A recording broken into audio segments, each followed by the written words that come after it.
जिसने विश्व भर में पूरी मानव जाति को संकट में डाल दिया है। जब प्रथम विश्व युद्ध हुआ था, जब द्वितीय विश्व युद्ध हुआ था, तब भी इतने देश युद्ध से प्रभावित नहीं हुए थे जितने आज कोरोना की इस बीमारी से हैं। पिछले 2 महीने से हम निरंतर दुनिया भर से आ रहे कोरोना वायरस से जुड़ी चिंताजनक खबरें देख रहे हैं, सुन रहे हैं। इन 2 महीनों में भारत के 130 करोड़ नागरिकों ने कोरोना जैसी वैश्विक महामारी का डटकर मुकाबला किया है। सभी देशवासियों ने आवश्यक सावधानियां बरतने का भरसक प्रयास भी किया है, लेकिन बीते कुछ दिनों से एक ऐसा माहौल बन रहा है, ऐसा लग रहा है जैसे हम संकट से बचे हुए हैं। ऐसा लगता है सब ठीक है। वैश्विक महामारी कोरोना से निश्चिंत हो जाने की ये सोच सही नहीं है। इसलिए प्रत्येक भारतवासी का सजग रहना, सतर्क रहना बहुत आवश्यक है। साथियों,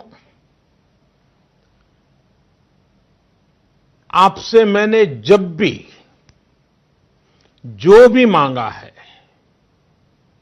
मुझे कभी भी देशवासियों ने निराश नहीं किया है। ये आपके आशीर्वाद की ताकत है कि हम सब मिल करके अपने निर्धारित लक्ष्यों की तरफ आगे बढ़ रहे हैं, प्रयास सफल भी होते हैं। आज मैं आप सभी देशवासियों से, 130 करोड़ देशवासियों से, आप सबसे कुछ मांगने आया हूं। मुझे आपके आने वाले कुछ सप्ताह चाहिए। आपका आने वाला कुछ समय चाहिए। मेरे प्यारे देशवासियों, अभी तक विज्ञान कोरोना महामारी से बचने के लिए कोई निश्चित उपाय नहीं सुझा सका है और न ही इसकी कोई वैक्सीन बन पाई है। ऐसी स्थिति में हर किसी की चिंता बढ़नी बहुत स्वाभाविक है। दुनिया के जिन देशों में कोरोना का वायरस और उसका प्रभाव ज्यादा देखा जा रहा है, वहां अध्ययन में एक और बात सामने आई है। इन देशों में शुरुआती कुछ दिनों के बाद अचानक बीमारी का जैसे विस्फोट हुआ है। इन देशों में कोरोना से संक्रमित लोगों की संख्या बहुत तेजी से बढ़ी है। भारत सरकार इस स्थिति पर, इस वैश्विक महामारी के फैलावे के इस ट्रैक रिकॉर्ड पर पूरी तरह नजर रखे हुए है। हालांकि कुछ देश ऐसे भी हैं जिन्होंने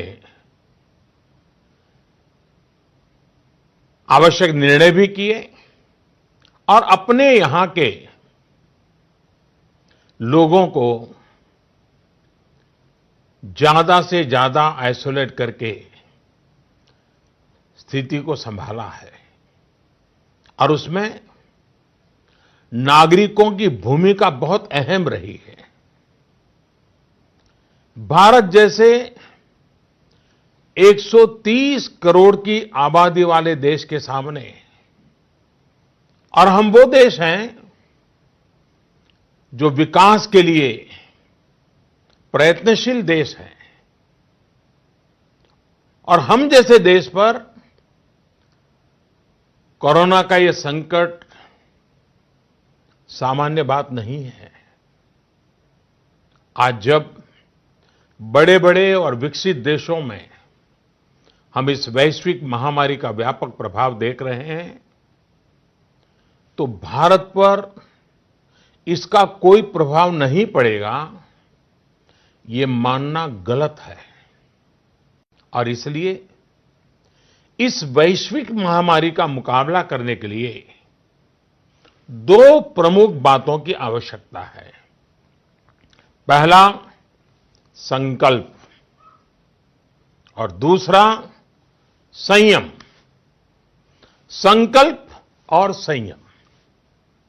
आज 130 करोड़ देशवासियों को अपना संकल्प और दृढ़ करना होगा कि हम इस वैश्विक महामारी को रोकने के लिए एक नागरिक के नाते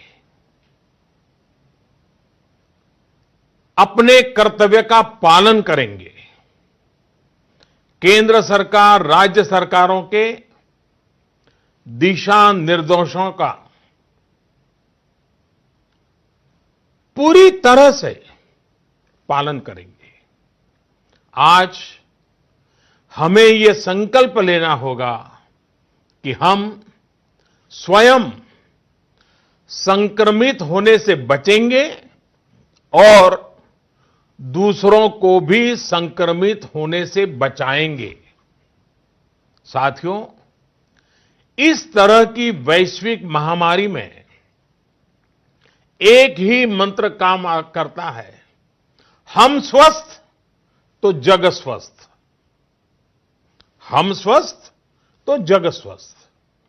ऐसी स्थिति में जब इस बीमारी की कोई दवा नहीं है, तो हमारा खुद का स्वस्थ बने रहना ये सबसे पहली आवश्यकता है। इस बीमारी से बचने और खुद के स्वस्थ बने रहने के लिए दूसरी अनिवार्यता है, वो है संयम।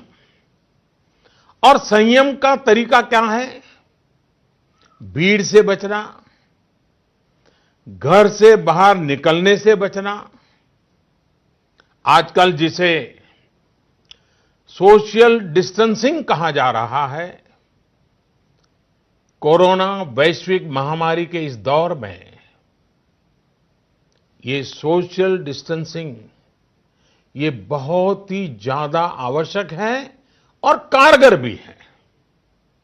हमारा संकल्प और संयम इस वैश्विक महामारी के प्रभाव को कम करने में बहुत बड़ी भूमिका निभाने वाला है। और इसलिए अगर आपको लगता है कि आप ठीक हैं, आपको कुछ नहीं होगा, आप ऐसे ही मार्केट में घूमते रहेंगे, सड़कों पर जाते रहेंगे और कोरोना से बचे रहेंगे, मैं समझता हूं ये सोच सही नहीं है। ऐसा करके आप अपने साथ और अपने प्रियजनों को, अपने परिवार के साथ अन्याय करेंगे। इसलिए मेरा सभी देशवासियों से ये आग्रह है कि आने वाले कुछ सप्ताह तक जब बहुत जरूरी हो तभी अपने घर से बाहर निकलें। जितना संभव हो सके आप अपना काम चाहे बिजनेस से जुड़ा ऑफिस से जुड़ा हो सके तो अपने घर से ही करें। जो सरकारी सेवाओं में हैं, अस्पताल से जुड़े हैं, जनप्रतिनिधि हैं, जो मीडिया कर्मी हैं, इनकी सक्रियता तो आवश्यक है, लेकिन समाज के बाकी सभी लोगों को खुद को बाकी भीड़भाड़ से, बाकी समारोह से आइसोलेट कर लेना चाहिए।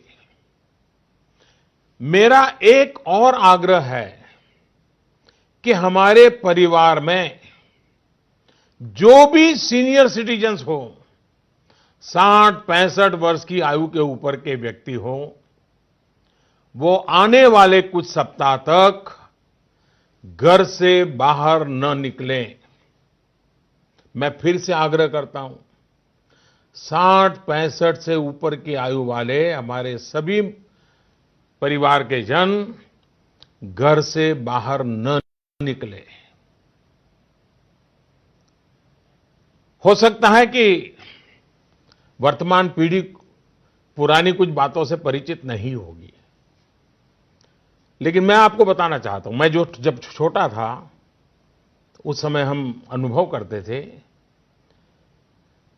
उस समय जब युद्ध की स्थिति होती थी तो गांव-गांव ब्लैकआउट किया जाता था। शीशे पर भी कागज लगा दिया जाता था, लाइट बंद रखी जाती थी, लोग रात भर चौकी करते थे और युद्ध न हो तो भी साल में 1-2 बार तो वहां के जो नगर पालिकाएं होती थी वो जागरूक होकर के ये ब्लैकआउट का ड्रिल भी करवाती थी। लोगों को आदत बनी रहे इसके लिए प्रयास करती थी। और इसलिए मैं आज प्रत्येक देशवासी से एक और समर्थन मांग रहा हूं। ये है जनता कर्फ्यू। जनता कर्फ्यू यानी जनता के लिए, जनता द्वारा खुद पर लगाया गया कर्फ्यू। इस रविवार यानी 2 दिन के बाद 22 मार्च रविवार को सुबह 7 बजे से रात 9 बजे तक सभी देशवासियों को जनता कर्फ्यू का पालन करना है। इस जनता कर्फ्यू के दरमियान कोई भी नागरिक घरों से बाहर न निकले, न सड़क पे जाएं, न मोहल्ले में या सोसाइटी में इकट्ठे हो, अपने घरों में ही रहें। हां, जो आवश्यक सेवाओं से जुड़े हुए हैं उनको तो जाना ही पड़ेगा, क्योंकि उनका बहुत बड़ा दायित्व होता है। लेकिन एक नागरिक के नाते न हम जाएं और हम देखने के लिए भी न जाएं। साथियों, 22 मार्च को हमारा ये प्रयास हमारे आत्मसंयम, देश हित में कर्तव्य पालन के संकल्प का एक मजबूत प्रतीक होगा। 22 मार्च को जनता कर्फ्यू की सफलता, इसके अनुभव हमें आने वाली चुनौतियों के लिए भी तैयार करेंगे। मैं देश की सभी राज्य सरकारों से भी आग्रह करूंगा कि वो जनता कर्फ्यू का पालन कराने का नेतृत्व करें। हमारे देश में कई संगठन हैं, एनसीसी हैं, एनएसएस हैं, कई युवा संगठन हैं, सिविल सोसाइटी है, खेलकूद के संगठन हैं, कई प्रकार के संगठन हैं। धार्मिक संगठन है, सामाजिक संगठन है, सब कोई, सबसे मैं अनुरोध करूंगा कि अभी से लेकर रविवार तक इस जनता कर्फ्यू का संदेश लोगों तक पहुंचाएं, लोगों को जागरूक करें। आप ये भी कर सकते हैं, हर दिन 10 नए लोगों को फोन करके आप इस वैश्विक महामारी के संबंध में नागरिक को करने वाले काम, जनता कर्फ्यू की बात उनको समझाएं, उनको बताएं। मेरे प्यारे देशवासियों, ये जनता कर्फ्यू एक प्रकार से हमारे लिए, भारत के लिए एक कसौटी की तरह होगा। ये कोरोना जैसी वैश्विक महामारी के खिलाफ लड़ाई के लिए भारत कितना तैयार है, ये देखने और परखने का भी समय है। आपके इन प्रयासों के बीच जनता कर्फ्यू के दिन 22 मार्च को, रविवार को ही, मैं आपसे एक और सहयोग चाहता हूं। साथियों, पिछले 2 महीनों से लाखों लोग अस्पतालों में, एयरपोर्ट पर, दफ्तरों में,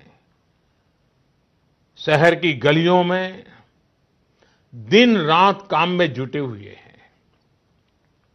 चाहे डॉक्टर हो, नर्सिस हो, हॉस्पिटल का स्टाफ हो, सफाई करने वाले हमारे भाई बहन हो, एयरलाइंस के कर्मचारी हो, सरकारी कर्मचारी हो, पुलिसकर्मी हो, मीडिया कर्मी हो, रेलवे, बस, ऑटो रिक्शा की सुविधा से जुड़े लोग हो, होम डिलीवरी करने वाले लोग हो, ये लोग अपनी परवाह न करते हुए दूसरों की सेवा में लगे हुए हैं।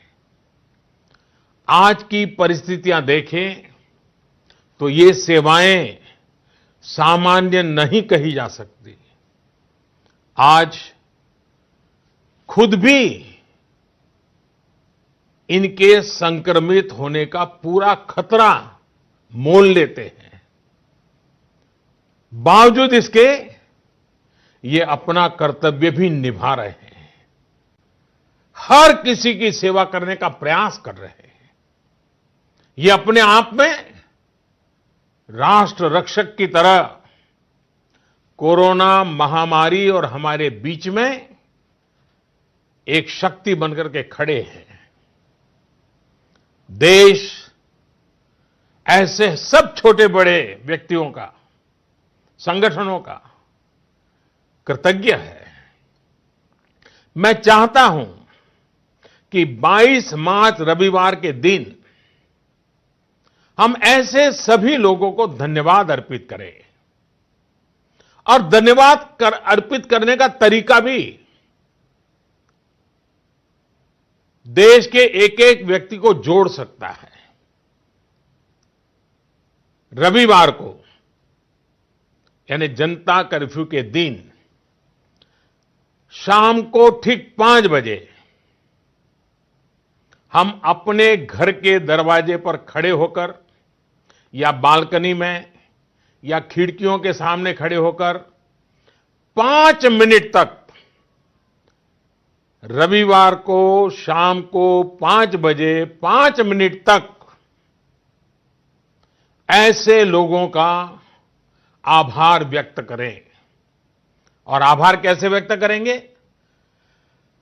ताली बजा करके, थाली बजा करके, घंटी बजा करके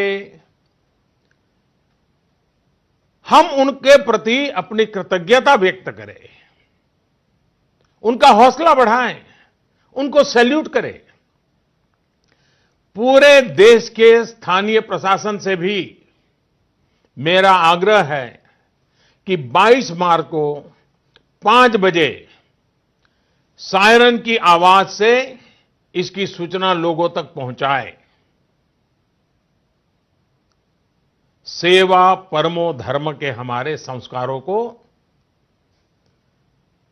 मानने वाले ऐसे देशवासियों के लिए हमें पूरी श्रद्धा के साथ अपने भाव व्यक्त करने चाहिए।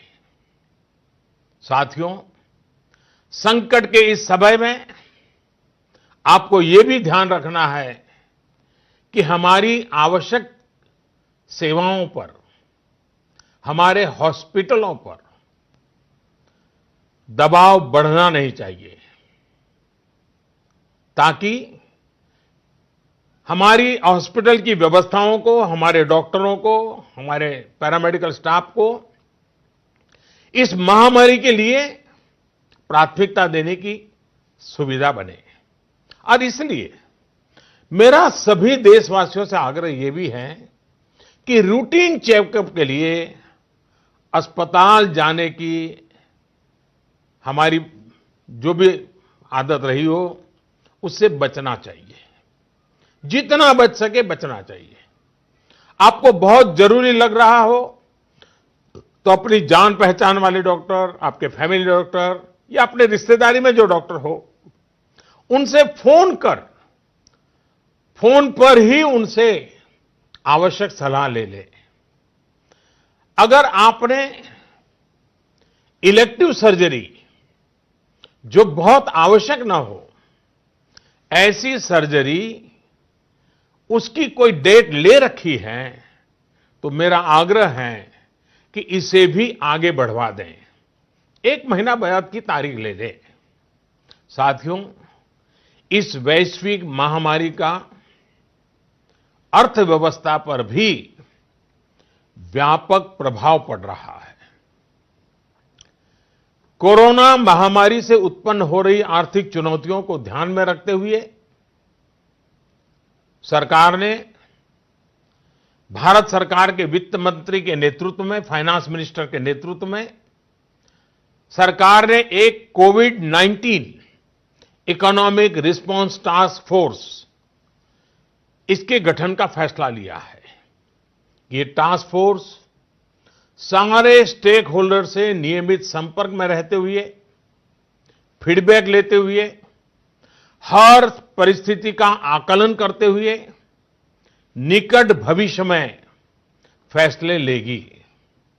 ये टास्क फोर्स ये भी सुनिश्चित करेगी कि आर्थिक मुश्किलों को कम करने के लिए जितने भी कदम उठाए जाएं, उन पर प्रभावी रूप से अमल हो। निश्चित तौर पर ये महामारी ने देश के मध्यम वर्ग, निम्न मध्यम वर्ग और गरीब के आर्थिक हितों को भी गहरी क्षति पहुंचा दी है।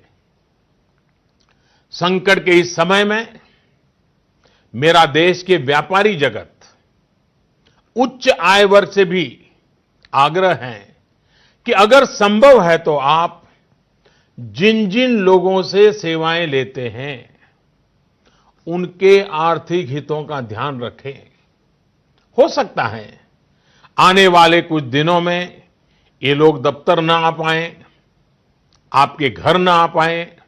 ऐसे में उनका वेतन न काटें, पूरी मानवीयता के साथ, संवेदनशीलता के साथ फैसला ले। हमेशा याद रखिएगा, उन्हें भी अपना परिवार चलाना है, अपने परिवार को बीमारी से बचाना है। मैं देशवासियों को इस बात के लिए भी आश्वस्त करता हूं कि देश में दूध, खाने पीने का सामान, दवाइयां, जीवन के लिए जरूरी ऐसी आवश्यक चीजों की कमी ना हो, इसके लिए तमाम कदम उठाए जा रहे हैं। ये सप्लाई कभी रोका नहीं जाएगा। इसलिए मेरा सभी देशवासियों से ये आग्रह है कि जरूरी सामान संग्रह करने की होड़ न लगाएं। आप पहले जैसे करते हैं वैसे ही सामान्य रूप से ही खरीदारी करें।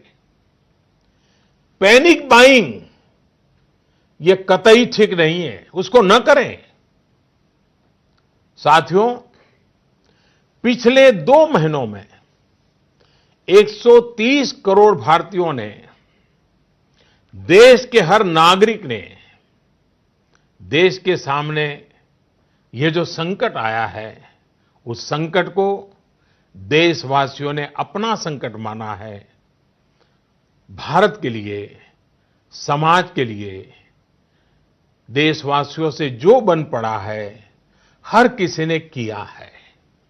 मुझे भरोसा है कि आने वाले समय में भी हम सभी देशवासी अपने कर्तव्यों का, अपने दायित्वों का इसी तरह निर्वाह करते रहेंगे। हां, मैं मानता हूं कि ऐसे समय में कुछ कठिनाइयां भी आती हैं। आशंकाओं और अफवाहों का वातावरण भी पैदा होता है। कई बार एक नागरिक के तौर पर हमारी अपेक्षाएं भी पूरी नहीं हो पाती। फिर भी ये संकट इतना बड़ा है और वैश्विक है। एक देश भी दूसरे देश को मदद नहीं कर पा रहा है। ऐसी स्थिति में सारे देशवासियों को इन दिक्कतों के बीच दृढ़ संकल्प के साथ इन कठिनाइयों का मुकाबला करने की भी आवश्यकता है। साथियों, हमें अभी अपना सारा सामर्थ्य खुद को बचाने के लिए, कोरोना से बचने के लिए ही प्राथमिकता देनी है। आज देश में केंद्र सरकार हो, राज्य सरकारें हो, स्थानीय निकाय हो, पंचायतें हो, जनप्रतिनिधि हो या फिर सिविल